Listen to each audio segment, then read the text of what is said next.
Бүгүнкү сабагыбыз исламдагы эң негизги болгон түркүк, исламдын биринчи түркүгү болгон ла илаха иллаллах Мухаммад расулуллах келмесинин экинчи бөлүгү боюнча болмокчу. Баарыбызга белгилүү болгондой, ислам дини 5 түркүктүн үстүнө курулган. Бул түркүктөр жөнүндө пайгамбар саллаллаху алейхи вассаламдын сахабасы Абдуллах ибн Умар Бухари Муслимде келген хадисте мындай деп кабар берет. Ислам дини 5 түркүктүн үстүнө курулган. Биринчиси ла илаха иллаллах Мухаммад расулуллах, экинчиси намаз окуу, үчүнчүсү закет берүү, төртүнчүсү бир жылда бир орозо кармоо, бешинчи ажылыкка баруу деп. Демек биз бул хадистен билгендей эле исламдын эң негизги биринчи түркүгү бул ла илаха иллаллах Мухаммад расулуллах. Түркүк деген эмне? Бул ислам динин тиреп турган, ислам дининдеги эң негизги болгон ибадаттар, Аллах субхана таала талап кылган шарттар. Ушул түркүктөрдү ар бир мусулман эркек аял дебей балагатка жеткенден кийин сөзсүз түрдө аткарып, ошону карманыш керек. Эгерде ким аткарбаса, Аллах субхана тааланын алдында чоң күнөөкөр болот. Мына ошол түркүктөрдүн эң алгачкысы ла илаха иллаллах Мухаммад расулуллах келмеси.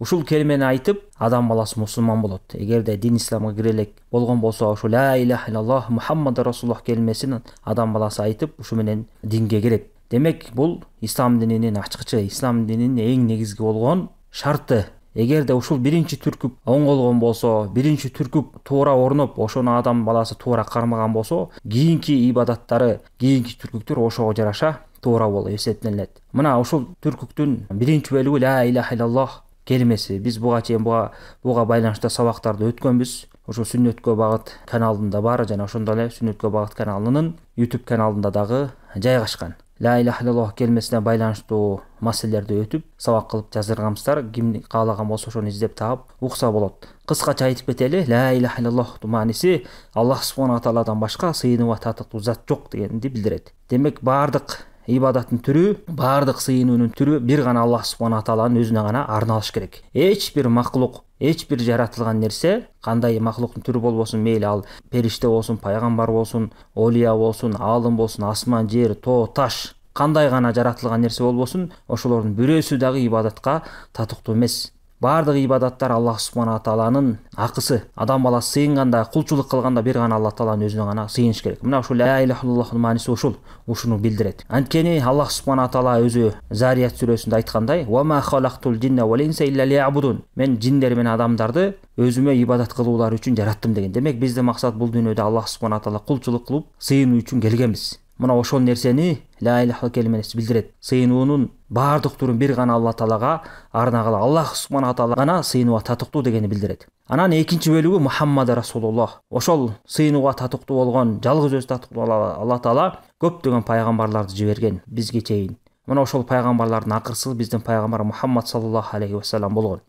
Ким пайгамбар саллаллаху алейхи вассалам пайгамбар болуп келгенден кийин ага баш ийбей, аны кабыл албаган болсо, анда ал мусулман эмес, Аллах тааланын каарына калган капыр болуп саналат. Ошондуктан ушул келменин маанилүүлүгүнө ушул жерде жатат. Анткени пайгамбар саллаллаху алейхи вассалам пайгамбарлардын акыркысы, Аллах тааланын эң акыркы элчиси. Баардык адамзат ошону кабыл кылыш керек. Ошол адамды ээрчиш керек. Ошондо гана Аллах субхана таалага жагып, Аллах таала даярдаган бейишке кире алат. Болбосо Аллах субхана таала капырларга даярдаган тозокко барып калат, эгерде ким пайгамбар саллаллаху алейхи вассаламды кабыл алып карманбаса.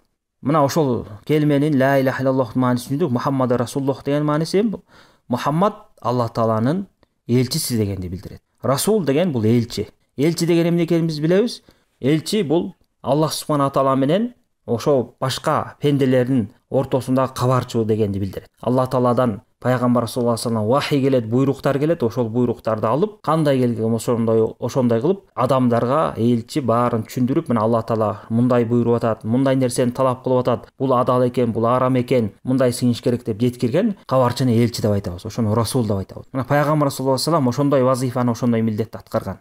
Бизге Аллах субхана тааланын мыйзамын, шариатын, өкүмдөрүн жеткирген. Аллах таала бизден эмнени талап кылып атат, ошону жеткирип турган. Мына ошону адам баласы күбөлүк берип мойнуна алып атат. Аллах субхана тааладан башка сыйынууга татыктуу зат жок. Ла илаха иллаллах Мухаммад расулуллах. Ошол сыйынууга татыктуу болгон заттын, Аллах тааланын элчиси бул Мухаммад. Мен ошону моюнга алып атам, аны элчи деп билип атам деп күбөлүк келтирүүсү, тили менен айтып, жүрөгү менен тастыктоосу ушуну Мухаммад расулуллах келмесине күбөлүк келтирди деп айтабыз. Демек, мына мааниси кыска эле. Мухаммад расулуллах эмне экен? Аллах тааланын элчиси, Мухаммад дегенди билдирет. Же болбосо Мухаммад Алла Тааланын элчиси деген сөздү билдирет. Эми ушунту айтуу менен бул келиме же болбосо бул күбөлүккө өтүү Алла Тааланын элчиси деп моюнга алып атат ар бир мусулман ошол келимени айтып. Ошондон кийин ошол күбөлүк адам баласынан эмнени талап кылат? Мына ушул чоң тема. Мына ушул боюнча биз иншалла бир топ сабактарды кылабыз. Кыскача кылып, колдон келишинче. Аллах субхана таала ийгилик берсин. Эмне себептен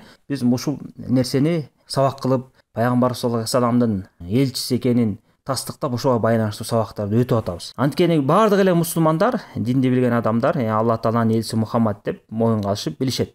Бирок көптөгөн адамдар ошол күбөлүк келтирүүнү толук түшүнбөстөн же ката түшүнүп алышып, же болбосо көңүл урбай коюшуп, ар кандай ошо күбөлүккө каршы келген иштерди кылып коюшат. Же болбосо ошо пайгамбар саллаллаху алейхи вассаламга күбөлүк келтирүүнүн катарына ушул иштер келет деп, пайгамбар саллаллаху алейхи вассалам кылбаган, буйрубаган туура эмес иштерди кылып коюшат. Мына ошондуктан ушул сабактын маанилүүлүгү ошондо. Анткени адам баласы пайгамбарыбызга туура күбөлүк келтирип, ошол күбөлүк бизден эмнени талап кылат? Кандай нерселерди талап кылат? Эгер ошол нерселерди адам баласы аткарбаса эмне болот? Аллах субхана таала кандай жазалайт? Куран сүннөттө ошолордун жазасы кандай келген? Мына ошого окшогон көп темалар бар. Жана ошондой эле пайгамбарыбызга күбөлүк келтирип, аны пайгамбар деп таануу бизден эмнени талап кылат деп айттыкпы?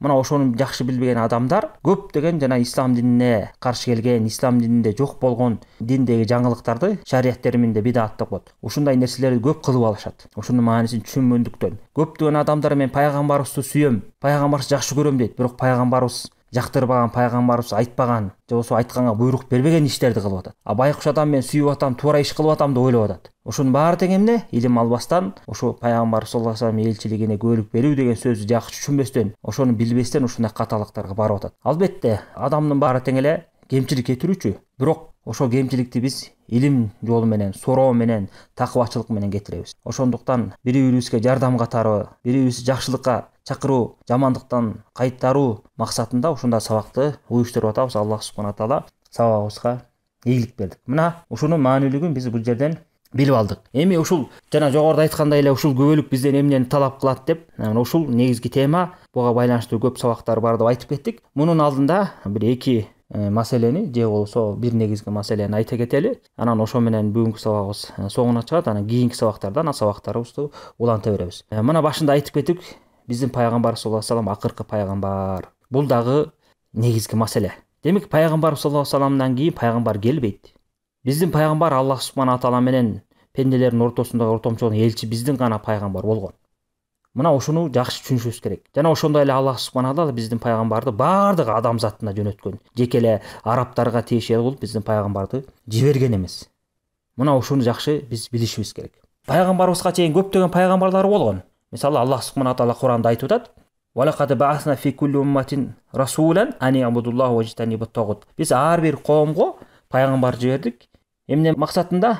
Ани ябудуллаха ва жтанибут тагут. Аллах субхана таалага сыйынгыла жана тогуттан алыс болла. Тогут деп кафырлыктын, ширктин жолун, шайтандын жолун тогут деп коет. Мына ширктен, кафырлыктан алыстагыла, Аллах таалага сыйынгыла деп ар бир коомго пайгамбар жибердик деп атат. Жана ошондой эле Аллах субхана таала башка аятта айтып атат: "Валакад арсална русулан мин каблик, минхум ман касасна алейка ва минхум ман лам нахсус алейк." Пайгамбарыбызга кайрылып айтып атат Аллах субхана таала: "Биз буга чейин көптөгөн пайгамбарлар жибердик, сенин сага чейин көптөгөн пайгамбарлар жибердик. Алар жөнүндө биз кысса кылып, баян кылып айтып бердик. Жана алардын арасында сага айтып бербегендер дагы бар" деп атат. Демек, бизге маалым болгон пайгамбарлар дагы бар, маалым болбогон пайгамбарлар да бар. Эң негизгиси Аллах субхана таала буга чейин көптөгөн пайгамбарларды жиберген. Мына ошол пайгамбарлардын катарында эле биздин пайгамбар Мухаммад саллаллаху алейхи вассалам келген. Бул пайгамбарыбыз акыркы пайгамбар. Пайгамбарыбыздан кийин эч бир пайгамбар келбейт. Мына Аллах субхана таала Ахсаб сүрөсүндө айтып атат: "Ва ма кана Мухаммадун аба ахадин мин риджаликум, валакин расулуллах ва хатаман набийин." Мухаммад силердин араңардагы эч бир эркектин атасы эмес, бирок ал Аллах тааланын элчиси жана хатаман набийин, жана пайгамбарлардын акыркысы деп Аллах субхана таала Куранда ачык айкын айтып атат. Мына муну тастыктап дагы пайгамбар саллаллаху алейхи вассалам өзү дагы хадисинде айтып кеткен. Мына Бухари, Муслимде Абу Хурайра риваят кылган хадисте айтып атат пайгамбар саллаллаху алейхи вассалам: "Исраилдин балдарын, Бану Исраилди пайгамбарлар башкарып келген. Бир пайгамбар келип, ал пайгамбар өтүп кетсе, анын аркасынан башка бир пайгамбар келген. Болгону менден кийин пайгамбар жок, мен акыркы пайгамбармын" деп пайгамбар саллаллаху алейхи вассалам айтып кеткен. Демек Бани Исраил дегенге бул Исраилдин балдары Якуб алейхисаламдын урпактары, ошолордон тараган уруулар урпактары. Мына ошондон Якуб алейхисаламдан баштап көптөгөн пайгамбарлар келген. Алар ошол пайгамбарлар өз коомдорун баштап дин үйрөтүп башкарып келишкен. Бир пайгамбар кетсе, аркасынан башка пайгамбар келген башкара турган. А пайгамбарыбыз саллаллаху алейхи вассалам менден кийин пайгамбар болбойт деп атат. А менден кийин пайгамбарлар эмес, падышалар жана халифалар болот деп атат. Демек биздин пайгамбар саллаллаху алейхи вассалам акыркы пайгамбар. Жана ошондой эле Бухари, Муслимде келген дагы бир башка хадисте пайгамбар саллаллаху алейхи вассалам Али разияллаху анхуну Табук казатына кеткен кезде ошо Мадина шаарына таштап кетет. Ошондо Али разияллаху анху дагы, Алла таала ыраазы болсун ал кишиге, ал баргысы келип пайгамбарыбыз кайрылып айтат: "О Алланын элчиси, мени жаш балдар менен, аялдар менен кошо таштап кетесизби?" дегенде пайгамбар саллаллаху алейхи вассалам айтат: "Сенин даражаң ошо Харун пайгамбардын даражасы Муса алейхисаламдын алдында кандай болсо, ошондой даражада болоруң сени ыраазы кылбайбы? Болгону менден кийин гана пайгамбар жок" деп айтат да. Мындайча айтканда Али разияллаху анхунун көңүлүн көтөрүп, сенин даражаң менин алдымда Харунун даражасы Мусанын алдында кандай болсо ошондой. Харун деген Муса алейхисаламдын бир тууганы болгон, ал пайгамбар болгон. Болгону менден кийин пайгамбар жок деп атат. Болгону сага пайгамбарлык берилбейт, мен акыркы пайгамбарым, бирок то сенин даражаң ошондой деп пайгамбарыбыз саллаллаху алейхи вассалам Али разияллаху анху көңүлүн көтөрүп атат. Биз бул жерден эмнени түшүндүк? Пайгамбар саллаллаху алейхи вассалам акыркы пайгамбар, мындан кийин пайгамбар келбейт. Мына ушуну жакшы билип алыш керек. Эгерде ким биздин пайгамбардан кийин дагы башка бир пайгамбар келет деп этикад кылган болсо, же башка бир пайгамбар бар деп ишенген болсо, демек ал мусулман эмес, ал капыр болуп саналат. Биздин пайгамбарыбыз акыркы пайгамбар. Биздин пайгамбарыбыз келгенден кийин башка диндердин баардык өкүмдөрү өчкөн. Мейли христиан дини болсун, еврейлер дини болсун, кандай дин болбосун, ошонун баардыгын өкүмү өчүп, акыркы дин бул ислам дини болгон. Аллах субхана таала ислам дининен башка динди кабыл албайт. Жана ошондой эле пайгамбар саллаллаху алейхи вассаламдан башка пайгамбарды ээрчигенге буйрубайт, ким ээрчисе ыраазы болбойт. Биздин пайгамбар гана Алла тааланын акыркы элчиси. Ошо Алла ким бейишке барам деген болсо пайгамбарды ээрчийт, ким бейиштен баш тартам деген болсо анда ал пайгамбарыбыз ээрчиген адам. Мына ушуну жакшы билип коюшубуз керек, адамдарга жеткирип даават кылышыбыз керек. Ошондуктан биз ислам динин карманып пайгамбар саллаллаху алейхи вассаламды ээрчип атабыз. Бул акыркы пайгамбар. Акыркы пайгамбар болгондон кийин Алла тааланын дини, акыркы дин исламды алып келген. Мына ушул жолу гана бейишке алып барат деп этикад кылышыбыз керек. Жана ошондой эле пайгамбарыбыз акыркы пайгамбар дедикпи? Демек ал акыркы пайгамбар болгондон кийин пайгамбар саллаллаху алейхи вассалам баардык адамзатка жиберилген. Бул жеке эле арабтарга эмес, же белгилүү адамдарга эмес, баардык адамзатына жиберилген да. Мына бул жөнүндө дагы Алла таала Куранда ачык эле айтып атат. Араф сүрөсүндө: "Кул я айюханнас инни расулуллахи илейкум жамиан." Айткын, о адамзаты, акыйкатта мен силердин баарыңарга Алла тааланын элчиси боломун деп айткын деп атат. Мына бул жерде Аллах субхана таала пайгамбарыбызга буйруп атат, элдерге ушунду айткын деп. Мен силер үчүн Алла тааланын пайгамбар болом деп, баардык жалпыңар үчүн деп. Демек пайгамбар саллаллаху алейхи вассалам жалпы адамзатка пайгамбар болуп келген. Жана ошондой эле Аллах субхана таала башка аятта мындай деп айтып атат: "Ва ма арсалнака илля каффатан лин-наси башира ва надира, валакин аксаран-наси ла я'ламун." Биз сени жалпы адамзатына, жалпы адамга сүйүндүрүүчү жана эскертүүчү кылып жибердик деп атат. Аллах субхана таала пайгамбарыбызга кайрылып айтат: "Биз сени баардык адамдар үчүн сүйүндүрүүчү, кабар берүүчү жана эскертүүчү кылып, тозоктон эскерте турган пайгамбар кылып жибердик. Валакин аксаран-нас ла я'лам." Бирокто көпчүлүк адамдар билишпейт деп атат. Мына ошентип Аллах субхана таала пайгамбарыбыз пайгамбар кылып жиберсе дагы, Куран китебин чүрүп элдерге ачык айкын далилин жиберсе дагы көптөгөн адамдар эмне билишпейт дейт. Буга амал кылышпайт, билгилери да келбейт көпчүлүк адамдар. Аллах субхана таала ошолордун катарында бизди кылбасын. Пайгамбар саллаллаху алейхи вассаламды туура ээрчиген, динди туура кармаган адамдардын катарына кылсын. Мына биздин ошо сабагыбыздын акыркы натыйжасы эмне? Демек биздин пайгамбар саллаллаху алейхи вассалам акыркы пайгамбар жана баардык адамзатына түшкөн. Кандай адам болбосун, жер бетинин кайсы жеринде жашабасын, баардык адамдар биздин пайгамбар саллаллаху алейхи вассаламды ээрчиш керек, ислам динин карманыш керек. Эгерде Аллах субхана тааланын динин карманам деп, Аллах субхана тааланын ыраазычылыгына жетем деген болсо, эгерде пайгамбарыбызды ким ээрчибеген болсо, пайгамбарыбыздын динин, ислам динин кармабаган болсо, анда ал адамдын бара турган жери тозок. Анткени бул акыркы дин, пайгамбарыбыз акыркы пайгамбар.